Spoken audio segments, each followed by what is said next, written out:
In case you know or you don't know, tomorrow is National Bandana Day. The public is encouraged to buy and wear bandanas in support of the Sunflower Foundation's cancer campaign. We'll find out more now about this. We're joined by Tina Booth and Tarry Bodeen-Corlett, who started the National Bandana Day campaign. Ladies, welcome to Morning News today. Thank you for joining us. Tell us about National Bandana Day. Why National Bandana Day? What is it? Bandana Day is obviously a day that we celebrate, as you said, tomorrow. It's such an important day. The public can go out and buy their bandanas for 25 Rand from Pick and Pay or their local round table. And the day essentially is just there for everybody to show support towards the struggle that patients diagnosed with leukemia and other life-threatening blood disorders go through, especially when they lose their hair due to chemotherapy treatments. And that's essentially why we all wear bandanas. And my brother, Chris Corlett, he was diagnosed with leukemia many years ago, and this was his idea. You know, he just said this is a day in the year that he would love to see everybody, you know, in South Africa just uniting and doing this together. And we unfortunately lost Chris. Chris passed away in 2000, but his legacy has lived on, and it's great to see how South Africans have really come about and supported this campaign. Is that why you started the Sunflower Foundation? When was it started? Yes, I started it back in 2000. In fact, Chris was diagnosed in 97, and we spent 3 years trying to save his life and found a donor. There were only about 800 donors on the registry at that time, and we've increased it to over 65,500 to date.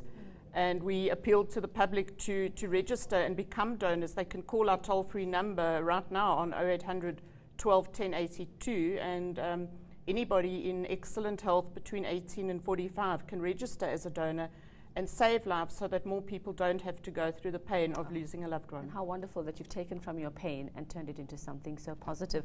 Tell us about this year's campaign. I believe it does involve using real cancer patients. Tell us a bit more about that.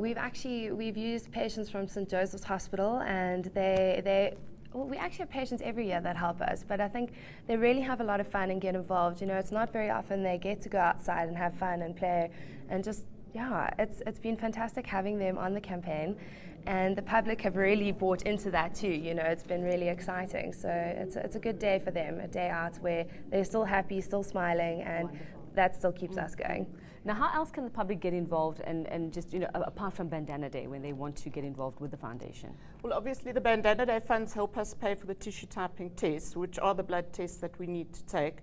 They cost 2,000 Rand, so we need to raise an enormous amount of money every year. And besides Bandana Day, we have events throughout the year.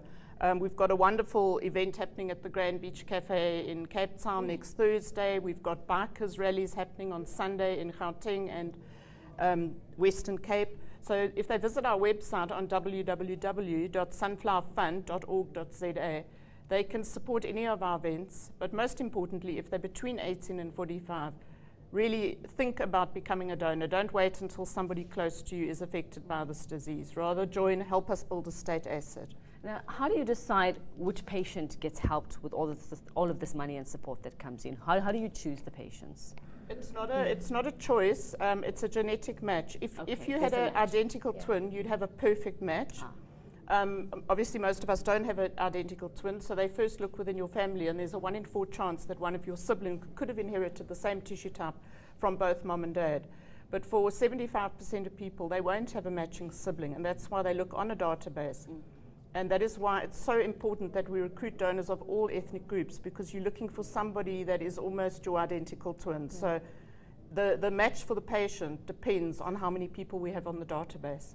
There's also something I wanted to add here is there's a big myth out there that becoming a bone marrow stem cell donor is a very painful process.